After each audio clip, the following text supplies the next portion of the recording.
The stories we're about to unveil are a painful reminder of a dark chapter in our shared past, a chapter often overlooked but essential to comprehend. How did the division of labor along gender lines impact the treatment of male and female slaves during the period of enslavement? Watch the video to the end to get all of your answer. The appalling history of the enslavement of Africans in their unthinkable mass for centuries by Europe and the Americas is something that will forever be ingrained in its dirt. Between 1690 and 1865, enslaved males and females were stolen from their native countries and brought far aboard shores, forever lost from their homelands to these places, only to become subjected to grueling labor, mental and physical misery, and divested of their rudimentary human right to life and liberty. They were beaten heartlessly, disunited from loved ones at the will of slave owners, and, regardless of sex, considered property by law.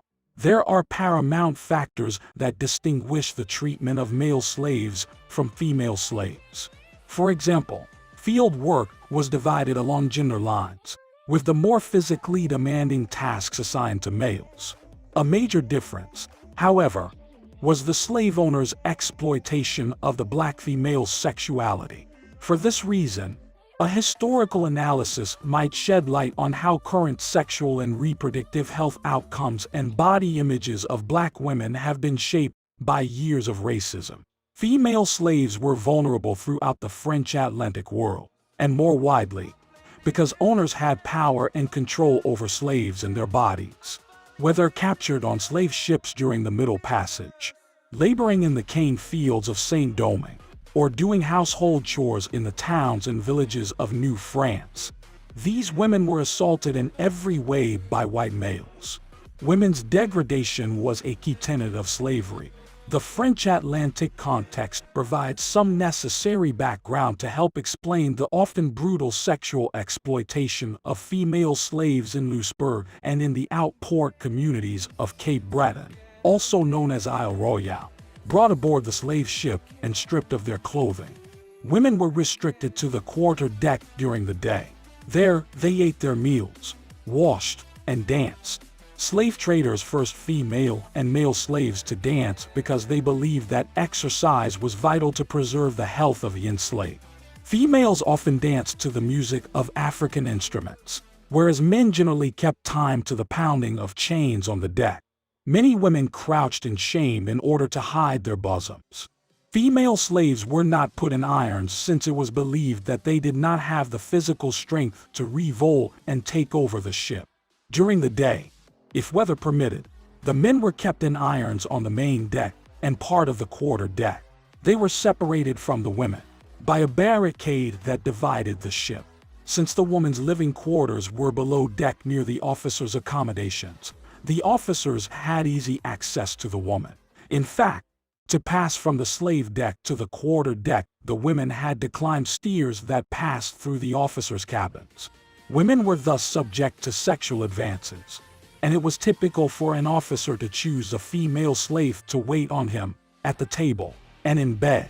Some crew members joined slaving voyages because they wanted free access to African women.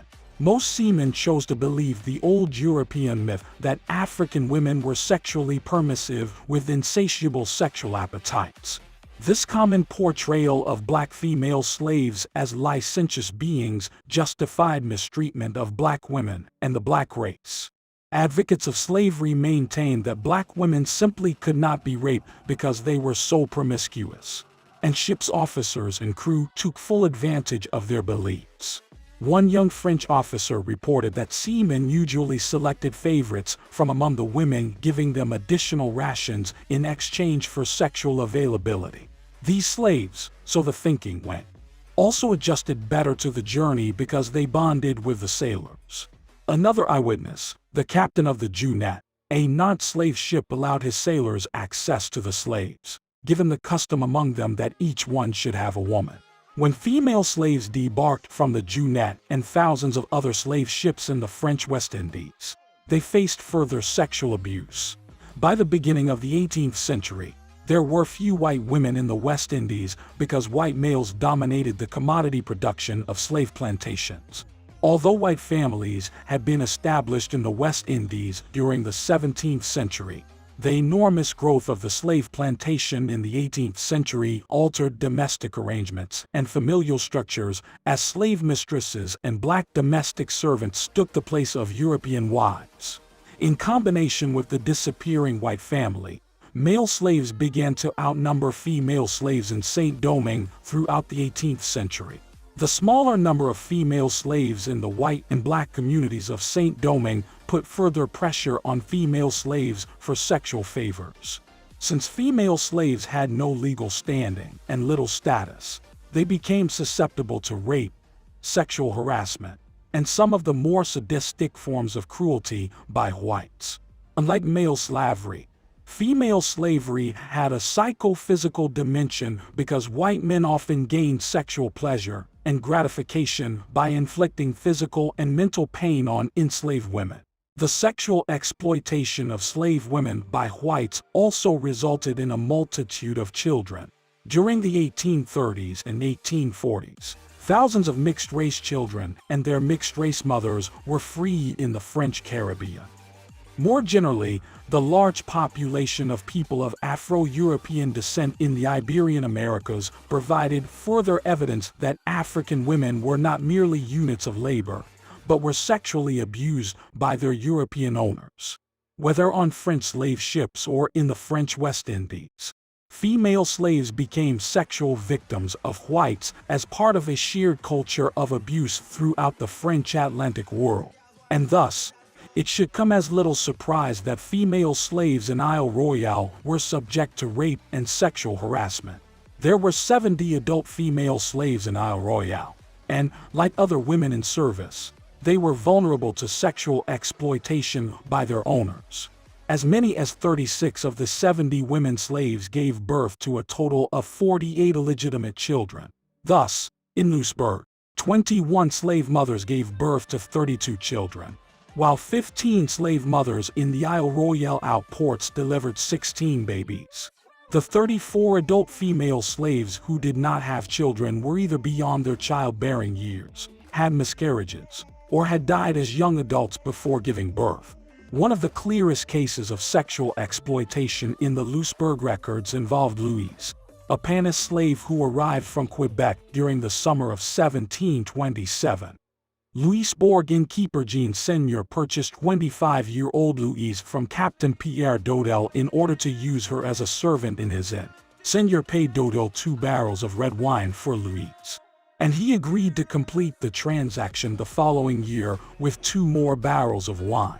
By February 1728, however, Seigneur realized that Louise was 8 or 9 months pregnant and therefore unsuitable as a servant in his establishment. In Louisbourg, as in France, it was customary to discharge servant girls when they became pregnant in order to avoid public scandal. Louise had been impregnated by her former owner, and Seigneur now refused to keep her on 2 counts. She gave a poor example to his family, especially his young daughters, and he could not call on her services in his inn. Louise's rape by Pierre Dodel was one of the few cases in the Isle Royale archives, composed of 750,000 documents, which describes a white male owner's sexual exploitation of his female slave. This is typical because the French archival records of the 18th century slave trade, similarly to records of Isle Royale slaves, are almost entirely silent when it comes to the sexual abuse of enslaved women.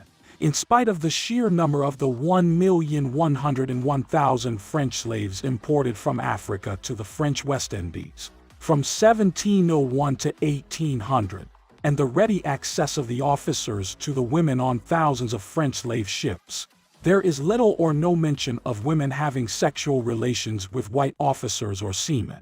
Throughout the French Atlantic, white slave owners exploited their female slaves, including the French West Indies and Isle Royale.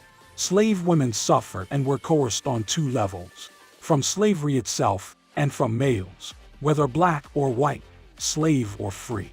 By 1730, Slaves made up 4/5 of the French West Indies population, and thus the French islands had more in common with the English and Spanish islands than with the northern colonies of New France.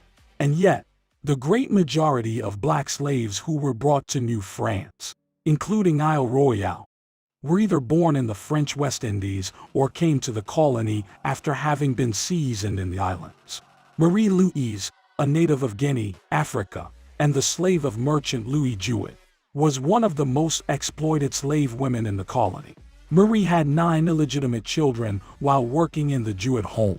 Slave women in Isle Royale were subject to abuse even in remote and isolated communities.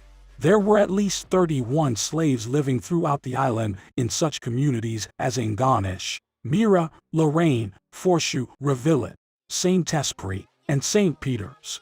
Of the 31 slaves, 16 were children born to 15 slave women from approximately 1713 to 1758. Although the parish records for most of the outports have not survived, the fishing community of Saint-Esprit was an exception. Marie, a young black slave woman, for instance, lived with her owners Jean Père and his wife Marguerite Guillon. Jean Père had married Marguerite on January 18, 1735. She had 2 children by a previous marriage. Madeleine, the first of Marie's 2 children, was born on 12th of May, 1743. Marie's second child Geneviève was born on the 5th of September, 1744, but only lived 7 days. There were at least 80 slaves baptized in Isle Royale, largely because there were no slave owners or plantation managers who opposed religious instruction of the slaves. Jean Péret's sexual abuse of Marie reflected the wide chasm in power between slave and slave owner. As was typical, few records survive about Marie, her life and personality, except that she lived with one of the most powerful fishing and merchant families in Isle Royale. The exploitation of Marie by Jean Péret and Louise by Pierre d'Hôtel had universal characteristics that went beyond boundaries, time, and space in all colonies with slaves.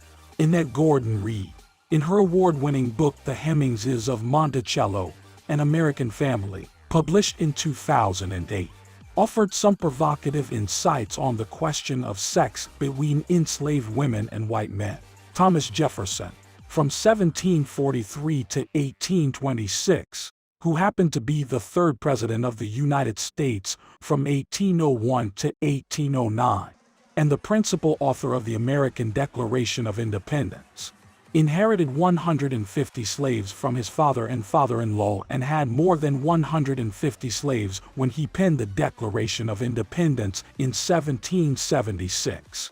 Over the course of his life, he had a total of more than 600 slaves.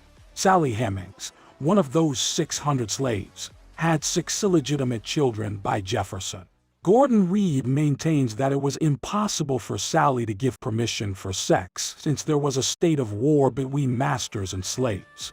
Hence, no enslaved woman would ever have wanted to have sex with any white man. Faced with white men who showed interest in them, enslaved women, for completely sound ideological reasons, would be unwilling. Evidence that sex took place between the two, a child for example, would itself be evidence of rape.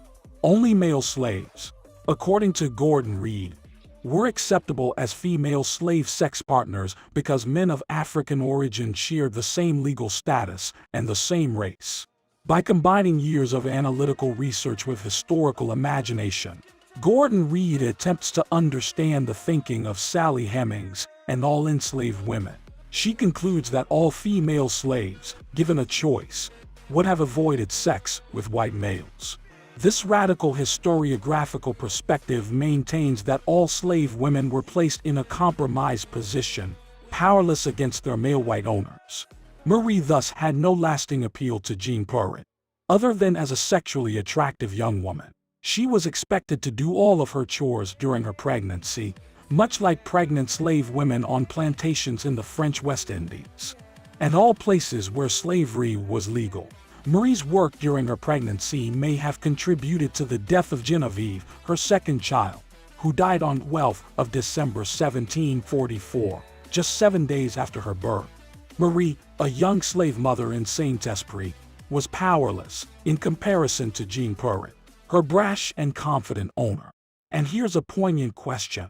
Were all female slaves in Isle Royale and beyond as vulnerable as Marie? There is a growing body of historical research and literature on slavery, rape, and sexual consent that suggests female slaves had cards to play, that they were able to use their sexuality to gain favors, such as improved living conditions from the hands of their masters or other whites, such as would be their master's acquaintance in some way by acquiescing to sexual relations with their masters and other whites. Enslaved women might be able to obtain rewards for themselves and their children and sometimes even win their freedom. Besides Marie and the women of African descent, there were at least 6 Pani enslaved women who were sexually abused by white males, 5 of whom were their owners, and who had children in Louisbourg. Françoise, a member of Mitchell Dumancell's household, was baptized to great fanfare on June 4, 1754, with 8 witnesses signing her baptismal certificate. Dumancell, a prosperous merchant in Louisbourg since 1733, bought Françoise in 1754. Despite a grand baptismal ceremony, Dumancell impregnated Françoise, who gave birth to Marie-Jeanne in 1757. An anonymous male, likely Dumancell's son, died in 1759. Similarly, Marie-Anne, bought by Louis Laguerrois, bore Jean-Joseph in 1758. Despite such situations, slave families endured as wives overlooked husbands' actions. David Eltis, in his 2000 book on the rise of African slavery in the Americas, found that despite European dominance over Africans, the nuclear family and European serial monogamy were not threatened. In Isle Royale, a French colony, enslaved women served as domestic helpers but were vulnerable to sexual assault. Despite abuse, wives often looked away, perpetuating harmony within families. The abuse of black female slaves, including rape and forced reproduction, has contributed to today's disparities in sexual and reproductive health. Estimates suggest that 58% of enslaved black women aged 15 to 30 were sexually assaulted by slave owners and white men. Enslaved young women faced exploitation threats, with puberty often marking the beginning of a lifetime of abuse from planters and their families. In the intricate tapestry of plantation life, house servants played a crucial role in attending to the needs of mistresses, catering to a myriad of tasks from dressing and grooming to sewing, nursing, and round-the-clock meal preparation.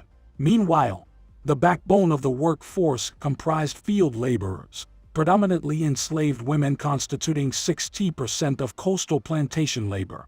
For enslaved women, the burden of reproduction weighed heavily, subjected to both physical and psychological challenges associated with childbirth. Profit motives drove instances of forced or subtle sexual intervention, aiming to boost the slave population. Motherhood, a poignant aspect, compelled enslaved mothers on large plantations to swiftly return to work, leaving their offspring in the care of others. Family stability remained elusive, with marriage possibilities overshadowed by the constant threat of separation. Escapees like William and Ellen Craft illustrated the emotional toll of having newborn soul.